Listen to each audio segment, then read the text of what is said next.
All right, it is the Matt Mosley Show, and with Scotty Swingler, we roll into the 2 o'clock hour. And Scotty, sorry I caught you off guard a little bit. I just did not want to. If you had something you wanted to ask Andrew about or something, I wanted to. So that was kind of funny. You got to call him by his. I just knew him as Andrew, and I didn't really ever know why they called him McLovin on the Dan Patrick Show, and so I never called him that, obviously. But he's a great guy, and he is. You meet a lot of great friends in the profession and all, but I don't know. Sometimes, Scotty, you wonder, like, what's that guy like off the air? He's one of those guys that's like truly exactly like you saw him on Dan Patrick. Love that. He's a very kind, genuine person. And sometimes you kind of lose track of people over the years and you start doing different things. And he and I have always stayed in touch. So, and I'm sure he gets, people see him and probably holler out McLovin. It's almost like, I wondered in my mind, the reason I don't really ever bring it up is because it's like, is this like being a child actor? Does he like never, but I think he loved his time doing it. He obviously is very gracious about answering those questions. But that's part of why I asked him, right? Is sometimes when you're promoting a new, I know his show's not new anymore, but he's not on Dan Patrick anymore. So sometimes when you've taken that step and you've moved forward in your career, like you don't want to keep going. You use child actor. That's a good example. You don't want to keep going by. So that's why in my email, I just said, can I call you McLovin? So that's hilarious. He brought that up. When I was doing my years at Truett, I had a campus job. It was the greatest campus job of all time. It was for a company called University Laundry. I believe they were acquired by Tide, and now it's just Tide University Laundry. But my whole campus job, Matt, and I got paid like $15 an hour for this, was to drive a box truck, park it on Baylor's campus, and then the freshmen with mothers who, rather than let them learn to do their own laundry, wanted to pay for them to have their laundry done for them every week. They would bring me a bag of laundry, and I had a little scanner, and I'd scan it. Or they'd come and say, hey, I need my laundry, and I'd scan it and hand it back to them. It was the easiest job I've ever had, and it was decent money. And so what I would do in that box truck, Matt, my shift was almost always during the Dan Patrick Show. And so for those 3 years, I listened to the Dan Patrick Show just about every single day while working that job. So I had very, very vivid memories of looking out the back of a box truck somewhere parked outside of Collins or Russell or Brooks, looking at campus and listening to the Dan Patrick Show.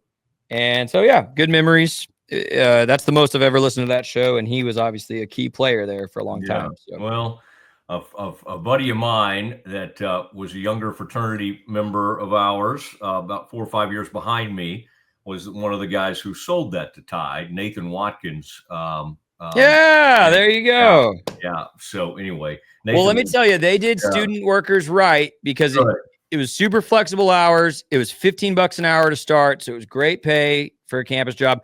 And then I got a bonus after I worked for them for, I think it was after 2 years.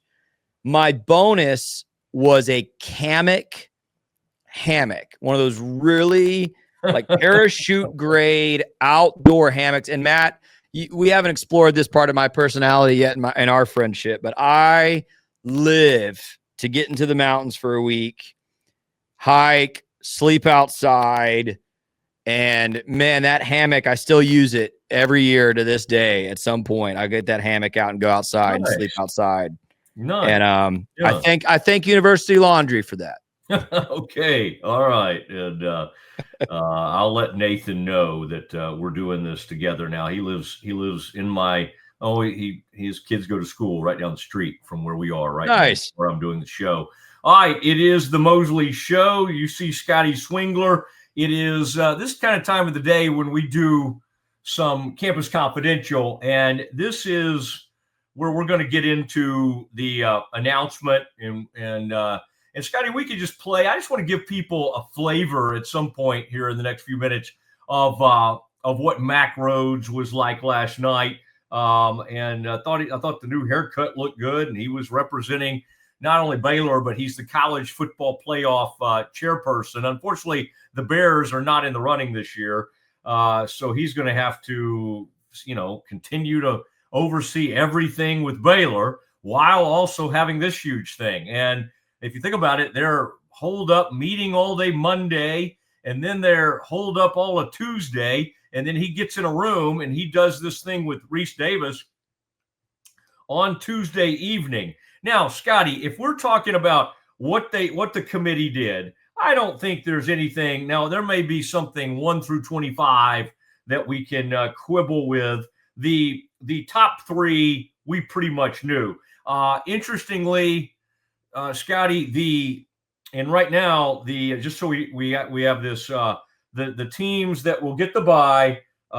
You've got number 1 Ohio State, number 2 Indiana, number 3 Texas A&M, and number 4 Alabama. There's nothing. Okay, great, Scotty. I knew you would have that. There's nothing. And let's leave that up there for a little bit because I love looking at this. The question he was asked, Mack was asked. One thing he was asked about was the differentiation, like of the big 3. We've been saying for a while, in both the AP voting and otherwise, the teams that have like the 96% chance of getting to the playoff and above are those top 3 teams. And again, that's Ohio State, Indiana, and Texas A&M. Now, I think a few A&M fans might have been offended, which is kind of ridiculous because Mack said something about the differentiator, the differentiation between those the 2 between the third one, A&M, is defense. He basically said he thinks that the defense for Ohio State and Indiana are a little bit ahead of A&M. A&M has incredible defenders. They got a really good pass rush. They've got great linebackers. We know Tari and York. We know Cassius Howell. They're a great pass rusher. But listen, Arkansas put 42 on them. Notre Dame put 40 on them. I mean, the defense has given up points. Now, again, did they shut down Auburn? Yeah, but everybody shut down Auburn. Auburn's horrific on offense, and their coach just got fired because of it. So A&M is great. They're third right now. I just don't think there's like a ton of like, oh, let's get angry. Oh my gosh, they're sticking it to A&M. That would not. I think Mack was simply saying these top 2 are a little bit ahead of A&M when it comes to that. Alabama is the other one in this bracket that will be getting a bye as of now. So much can change. And oh, by the way, you think University of Texas can't enter this party at some point? They got Georgia coming up. They're on a bye week right now. Texas is just like Baylor is, but they've got Georgia on the horizon. Georgia's sitting here at number 5. And right now, in a first-round game, Georgia would host the Memphis Tigers. The group of 5 team will be Memphis. And you know what? That's fine. Like, Scotty, we've tried to make the argument for Tulane, and then they got hammered by UTSA. We love Navy. Navy just got hammered, right, by University of North Texas. We made the argument for University of North Texas. South Florida hammered them a few weeks ago. All right, so Memphis, and yeah, Memphis should have lost to Arkansas, but they didn't. They found a way to get that win at the end of the game. Memphis is 7-1. They got the one. They got the one loss to a pretty good team. It's just not coming to me right now. But they're the team right now. 12 versus 5. Scotty, throw that back up there if you don't mind one more time. I love that. I love being able to kind of show our folks the graphic. Okay, Scotty, this is going to change in a hurry because of what's happening this weekend. Scotty, the Red Raiders fans are all worked up. They're worried. I mean, this is going to be huge matchup in the Big 12. But right now, you have Texas Tech and Oregon. Texas Tech, can you imagine that, Scotty? Don't throw your tortillas. Don't throw your tortillas. the Texas Tech Red Raiders hosting the Oregon Ducks. Oregon only has one loss. It was to Indiana. It was, hey, I didn't think Indiana was going to win that game. They did. They went to Oregon and won that game. I thought it was really interesting, and we'll let you sample a little bit of Mac. But I thought, Scotty, some of that Mac stuff where he gets into why Oregon is right here is very interesting. I think the weirdest one. Oh, and Scotty, just as I said to you, they're going to find a way to get Notre Dame in this playoff. Notre Dame does not have the toughest schedule going home. Right now, they have Notre Dame sitting at number 10 in the playoff. I told you. I mean, how many two-loss teams do you see in here? That would be one. That would be one. And that would be the Notre Dame Fighting Irish. Because they don't know. Like, the way these committees and the way the country is wired, they don't know how to keep Notre Dame out of something. They don't know how to do it. And so they'll go, well, that was a great win over USC. Oh, that was a great win over so-and-so. They got 2 losses. They still have 2 losses. Now, what's happened is because A&M's gone on to have a great season, that looks like a good loss. Miami really hasn't gone on to have a great season. They got 2 losses. They lost to, they lost to SMU. And yet, when we look at Notre Dame, for whatever reason, boy, people can't. So if you want to make an argument about, like, does Notre Dame deserve to be the number 10 team in the country right now in the playoff, I'll have that argument with you. And I might make that argument that they don't, that those 2 losses should prevent them from being in that position. But now the argument, Scotty, that you're going to have to make and others are going to have to make, and by the way, the Virginia Cavaliers, you kidding me? You kidding me? Number 11? I mean, it's amazing, and they're having a great season. Okay, I'm not trying to knock them, but it is wild to look upon and to see the old Cavaliers sitting there. And remember, Matt, that they are actually ranked number 14, but that is the highest ACC team at the moment, and the ACC champion will get in. So it could be Virginia or 17 Georgia Tech, if they were to win that championship, would get in. Okay. So they are ranked 14, but whoever wins the ACC is going to get that spot. Okay. I'm glad you made that point, because we look at these numbers and we get kind of locked into them. And then what's on the left there? Oh, okay. Oh, first team. Oh, I like that we're doing this like NCAA basketball. See, we're trying to kind of get into the NCAA basketball tournament lingo. First team out, first team, bottom team out, all that kind of stuff. That's interesting. And boy, the horns are knocking on the door. And here's the deal. Georgia probably has a strong enough schedule to survive 2 losses. Texas cannot lose again. They can't. Texas cannot get in with 3 losses. So they do have to win out. Now, the great thing for Texas is, look at the games they have coming up. I guess it's good and bad. But, Scotty, Texas has everything right in front of them, right? Because they get to play a monster in a team that's already going to be in the playoff in a huge rivalry game on the Friday at home. They got the Aggies coming in there. Now, the problem is they've got no shot to win that game. Oh, shoot. A&M, Texas. Come on, A&M? man. Are you kidding me? Matt, what do you mean? That game gets wild, but man, look, I've been giving you a hard time about how much you love Texas A&M. That roster beats Texas on every level. Like it would, let me give you this. It would be actually the most Aggie thing in the world to roll in there and lose that game by 2 touchdowns. That would fit with the history of Texas A&M University. But I can't believe you think it's like even right now, if I had to put a line on that game, I think I would say Aggies by only 2. I think this is going to be I think the way this thing's setting up right now, and by the way, Texas has a better defense than A&M. They absolutely have a better defense than Texas A&M. Now, Well, A&M has a way more so explosive let me point offense. this out. Let me Yeah. point this out, Matt. Texas goes to Georgia in 2 Saturdays, and then host A&M, who I think this is the best A&M team they've had in my lifetime. Probably, I don't think that's exaggerating at this point.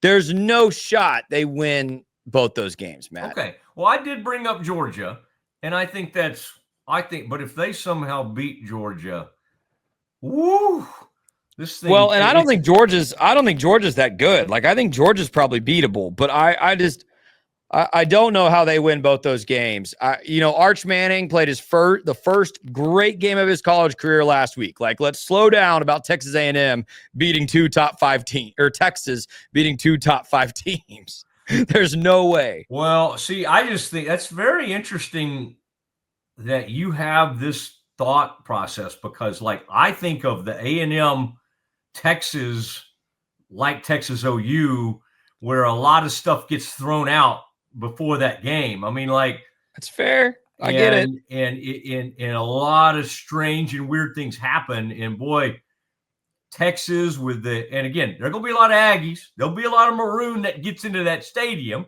but that's still on their campus. The Texas people should have a home field advantage. I'm interested. By the way, if our commenters out there, people watching us on Twitter, make sure, if you're watching us on Twitter today, get over there and subscribe on YouTube, because then we'll feature a comment. We'll say, hey, we got a comment on YouTube, and we'll let you. There's a lot of ways you can interact. We do want you to subscribe to the show, but boy, yesterday a cast of thousands came rolling in there, and so lots to talk about today. But interestingly, okay, Scotty, let's tell you what we'll do. You want to do, Scotty, real quick, you want to do Mac right now for a little bit and react to a little bit of Mac, or do we need to do okay, cool. Let's, here's what I want to do as we do some Campus Confidential. This was Baylor's own athletic director of athletics at Baylor, a guy who used to come on with us a ton, and we hope he'll be back on with us soon. Scott Drew, by the way, will be on with us 2:00 Friday. Scott Drew will be on with us. Mac Rose, director of athletics, is the chairperson. He is the chairman of the College Football Playoff Committee. And we wanted to let you hear, in case you missed it last night, he went on ESPN with Reese Davis. Let's listen to Mac, and then let's react to this a little bit. Mac, we talked a little bit earlier, right before the show, about the new enhanced metrics that the committee is using, the difference in the way strength of schedule is evaluated, and for the first time, the metric you were calling record strength. How well did you play against your schedule? Given those metrics, who did that have the biggest impact on in terms of evaluation, the new enhanced version of the metrics? Well, one, great to be with you, Reese, and Booger and Greg and Joey. And Greg, by the way, I agree completely with you. But to your question, Reese, for example, it came up when we talked about Oregon. And Oregon, when you look at them in the top 10, are lowest ranked in terms of record strength. And so the committee had a lot of conversation, rigorous debate, conversation about Oregon as a team. And, we're blessed to have 3 coaches in the room and looking at the tape. And when you looked at Oregon, great players at the skill position, felt that they're really, really good up front, both sides of the ball. Their one loss is to our number 2 ranked team, Indiana. And so, again, when we looked and evaluated Oregon, we really looked, in terms of just quality of team and how they looked on film. Okay, so Oregon's only loss is to Indiana. So let's talk a little bit about the 3 highest ranked teams. Joey's pointed out many of the metrics, assuming they mirror what was in the room, would favor Texas A&M. I think all of us who watched Ohio State and Indiana play, it's hard to argue with them. How did the metrics weigh against the football judgment in the room of watching those two teams from the Big Ten play? Yeah, we had, robust discussion about the three of them. Obviously, all three undefeated. We had great discussion about them on Monday. We certainly came back today. We really felt like the committee that Ohio State and Indiana were close. When you looked at the statistical data, both offensively and defensively, two teams, both in the top five offensively, two teams, both in the top five defensively, both with really good wins. Ohio State, a win against Washington and certainly against Texas. Indiana, a win against Oregon and Iowa. But when we again looked at tape, we looked at metrics. We felt like Ohio State a little bit better up front on the offensive line, and we thought they were better defensively. And then when we looked at statistics and we included Texas A&M as part of the discussion. Again, we just felt like the separator there was defensively, and that those two teams, both Ohio State and Indiana, were better defensively. So you're talking about three great teams, three deserving teams, and we really had, again, great discussion, great debate about the three. You've got a handful of one-loss teams ranked above an undefeated BYU. You have some two-loss teams ranked ahead of one-loss teams. How cognizant is the discussion in the room at sort of getting away from what has really been part of the DNA of evaluating college football teams for more than a century of, well, they're undefeated. Well, they have fewer losses. Everybody has a tough time playing the schedule. How cognizant is the committee of not just counting losses? Yeah, I think it's always part of the discussion when we're talking about wins and losses. That's extremely important. But again, we have a variety of tools at our disposal, and so not one is weighted more than the other. We're sitting here and we're looking at head-to-head. We're looking at common opponent. We're looking at schedule strength. We're looking at record strength. We're looking at all of the analytics, and so we truly try to look at each team on its own and its body of work. And I think that's why we wait as a committee, CFP, to begin our rankings, at this point in time of the year, where we've got a body of work that we can look at for each of the teams. Mac, we appreciate your time. We'll do it next week. I'm sure everything will go just as predicted, and this will be easy for you next week. We appreciate it, man. Thank you all. All right. Thank you, Mac. That was an interesting question right off the top. I think what Reese was wanting, Scotty, was like the new metrics, which, by the way, who was pushing for that hard was Greg Sankey and the SEC. And it had to do with strength of, it was more of the strength of record, strength of schedule. There was the SEC has been pushing hard they believe that there was not enough built in to reward how tough their schedules are in comparison to some of the other schools. Now, whether that's true or not, that's what they wanted. And so I think that's what Reese was pushing for. Mac started answering with more of like an Oregon. So I guess in his mind, he was picking a team that with the new metric that maybe benefited from that maybe, had that loss, but because of who they played. So I do think it's good that Mac, and I think it makes you look good as a chairperson, Scotty, if you're like, even some of the other interviews he did when he was asked about Notre Dame, he started like, naming off all their running backs and receivers and quarterbacks. And that helps give the committee a little more credibility if it kind of comes across that you really sort of know about those teams. The other thing he said about Oregon was that, hey, we got 3 former coaches on the committee. And so it's always a little interesting to have sort of career Again, not that they don't know the game and try to understand it, but they are administrators at heart, a lot of the people in that room.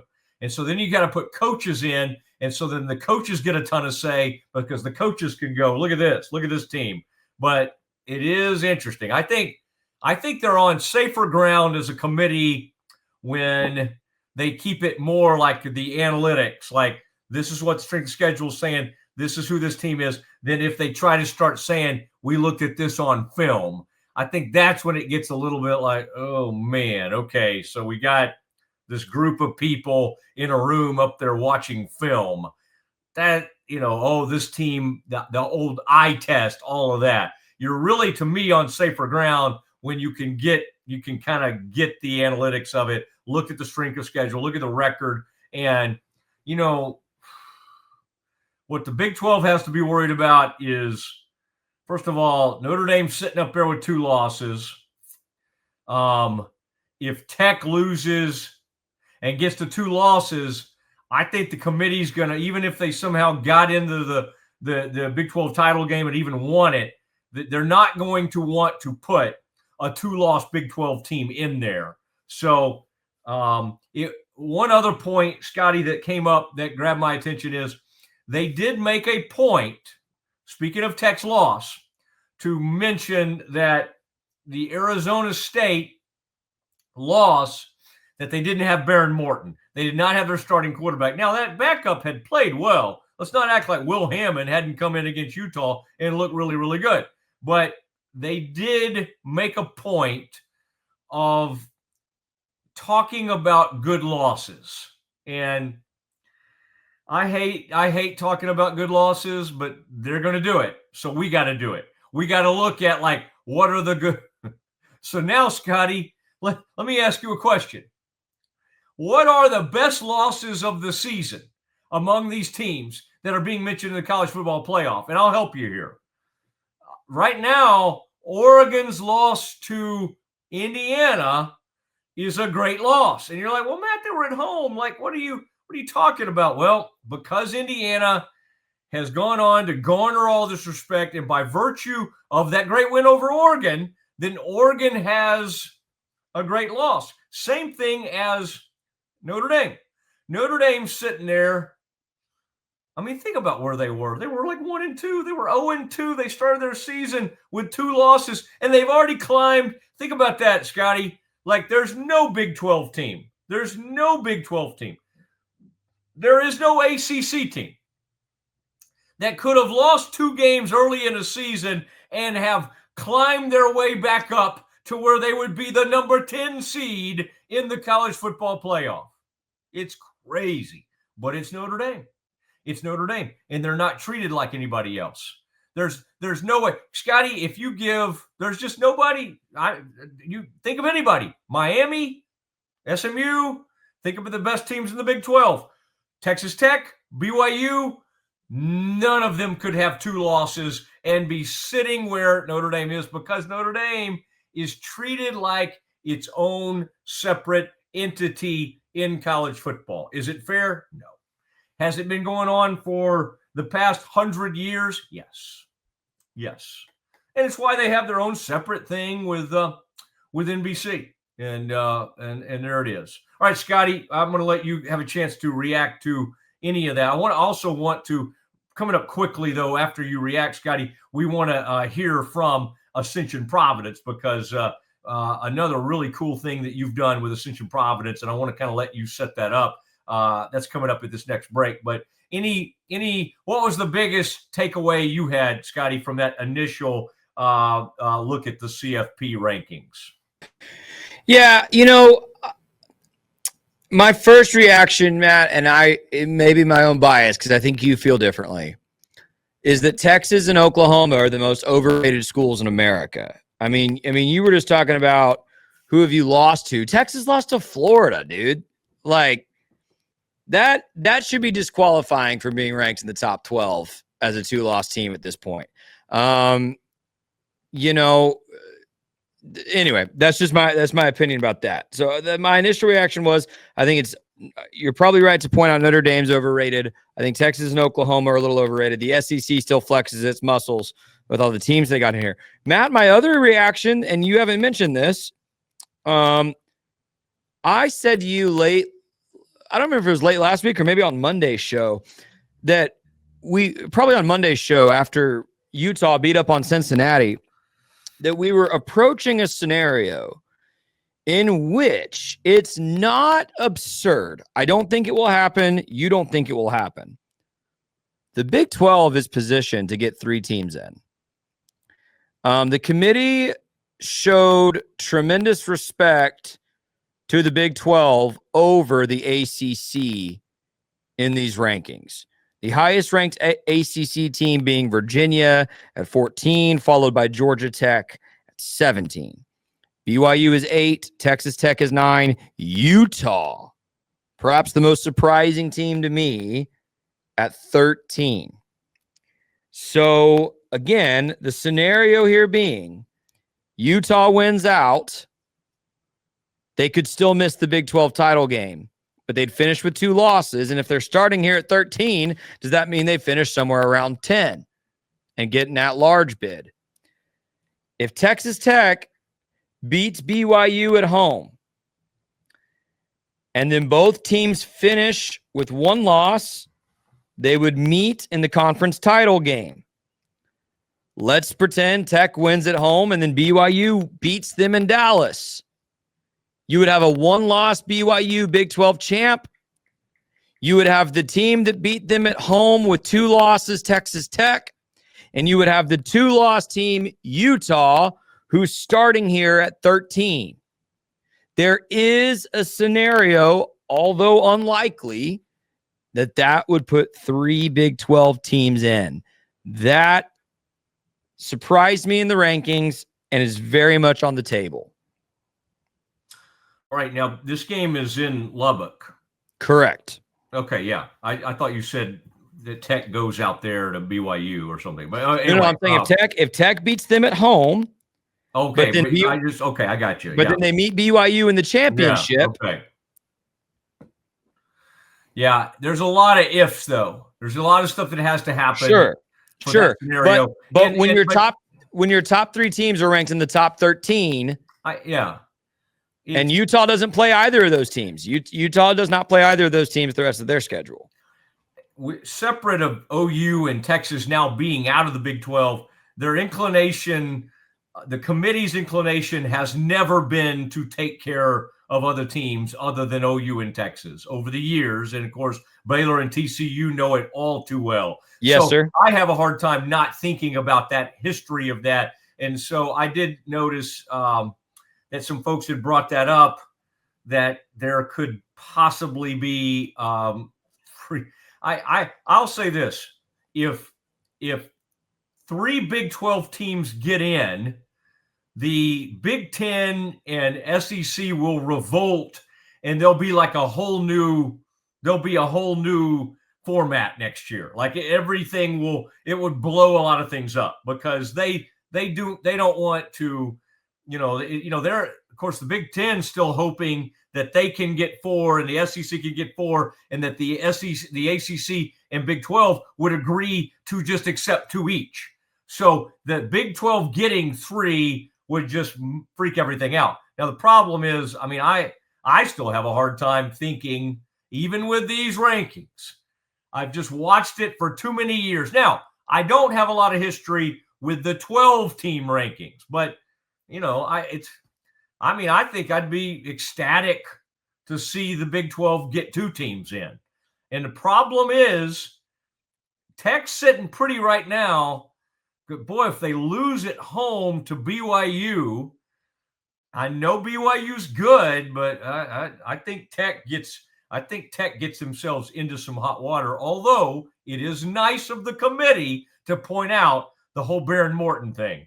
They're trying to not hold the Arizona State road loss against Texas Tech. Good stuff. Good stuff. I love talking about all that stuff. And that's what we do on this show. We talk a lot of college football. We talk a lot of college basketball.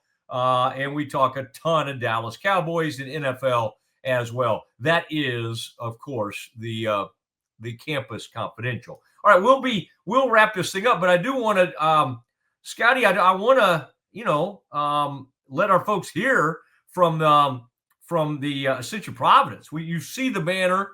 We've got something really cool to do with them today. Want you to be able to hear from that, and then Scotty and I will wrap things up. Let's do that next.